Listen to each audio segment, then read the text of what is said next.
आप सभी दोस्तों को मेरा नमस्कार। दोस्तों, हम सभी लोग आजकल एक दूसरे से बात करने के लिए मोबाइल का प्रयोग करते हैं, लेकिन हम ये बात कैसे कर पाते हैं? इसके लिए मोबाइल में एक छोटा सा सिम डालना बहुत आवश्यक होता है। तो आज मैं उसी सिम के बारे में आपको थोड़ी बहुत जानकारी देना चाहता हूँ।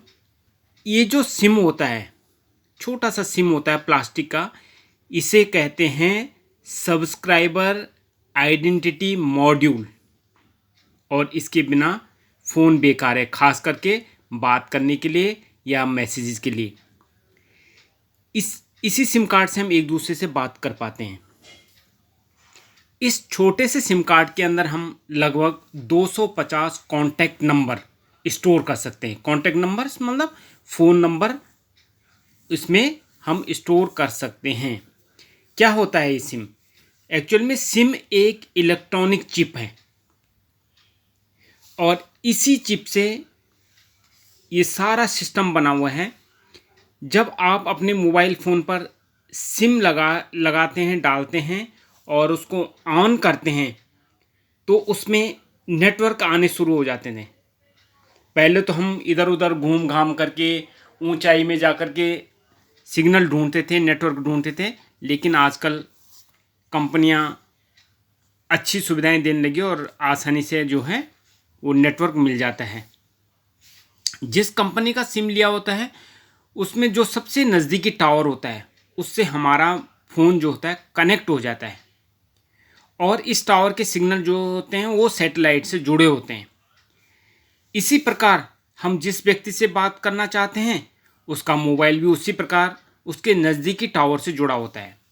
जिस भी कंपनी का वो सिम होता है, जैसे आइडिया हो गया या एयरटेल हो गया या जियो हो गया, जिसका भी होगा, BSNL हो गया, MTNL हो गया, इत्यादि इत्यादि।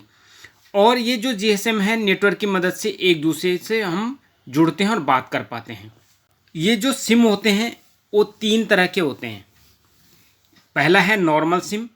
ये पहले हमारे पास में वो बटन वाले मोबाइल होते थे, छोटे छोटे मोबाइल, और बटन दबा करके उन्हीं पे 1 2 3 4 9 तक नंबर लगे रहते थे और एक 0 होता था, तो उनको दबा करके हम नंबर मिलाते थे। छोटे छोटे फ़ोन होते थे और उसमें सबसे बड़ा सिम लगता था। और बाद में तो आपने देखा होगा कि हम सिम को काटते थे और फिर दूसरे फ़ोन पे लगाते थे। लेकिन आजकल ऐसा सिस्टम आ गया है कि आपने किसी भी फ़ोन पे सिम लगाना तो उसकी पहले से ही कटिंग की होती है। तो ये तो था नॉर्मल सिम। दूसरा है माइक्रो सिम। ये जो नॉर्मल सिम है उससे आधे साइज़ के होते हैं और इनको एंड्रॉयड फ़ोन में लगाते हैं, जो हम आजकल यूज़ करते हैं एंड्रॉयड फ़ोन। और तीसरा है नैनो सिम, बिल्कुल छोटे से साइज़ का। ज़्यादातर ये आईफोन के साथ यूज़ होता है और कुछ एंड्रॉयड फ़ोन में भी इस्तेमाल करते हैं, जिनमें हम देखा होगा आपने कि 2 सिम एक साथ यूज़ कर सकते हैं। तो उसमें माइक्रो सिम और नैनो सिम यूज़ कर सकते हैं हम। आजकल ई सिम भी आ गए हैं। ये जो होते हैं मोबाइल में पहले से ही डले होते हैं, इसमें आपको सिम डालने की ज़रूरत नहीं है, तो उसमें ऑलरेडी डले हुए होते हैं। तो देखिए, छोटा सा सिम कार्ड होता है और कितने तरह के काम करता है, कितने तरह के इसमें पार्ट्स होते हैं। इसमें देखो पार्ट्स होते हैं, इसमें इनपुट होता है, आउटपुट होता है, GND होता है, clock, BPP, reset, VCC, ICCID आदि आदि होते हैं। अब ये जो छोटा सा सिम कार्ड है ये क्या क्या काम कर सकता है?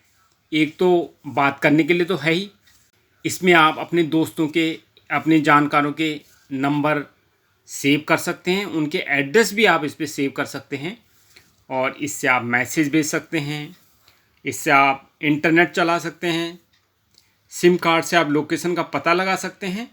इसके साथ ही सिम कार्ड 2 तरह के होते हैं, एक प्रीपेड और एक पोस्टपेड। प्रीपेड में तो दोस्तों आपको पहले रिचार्ज कराना पड़ता है, लेकिन जो पोस्टपेड होते हैं इसका एक टाइम होता है, लगभग 1 महीने के बाद में आपको बिल आएगा, जितना आपने इसमें खर्चा किया है उसका बिल आ जाएगा, फिर आपने उसका बिल जमा करना है और इस तरह से ये चलता रहता है।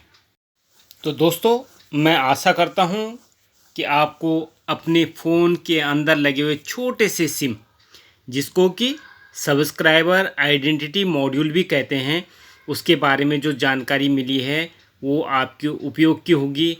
और आज आपको पता लगा होगा कि छोटा सा सिम मोबाइल फ़ोन का कितना महत्वपूर्ण भाग है। इसके बगैर मोबाइल अधूरा है आपका। तो दोस्तों, इसी जानकारी के साथ आप सभी को मेरा नमस्कार और प्रतीक्षा कीजिए मेरी अगली कृति का। तब तक के लिए आपको मेरा नमस्कार।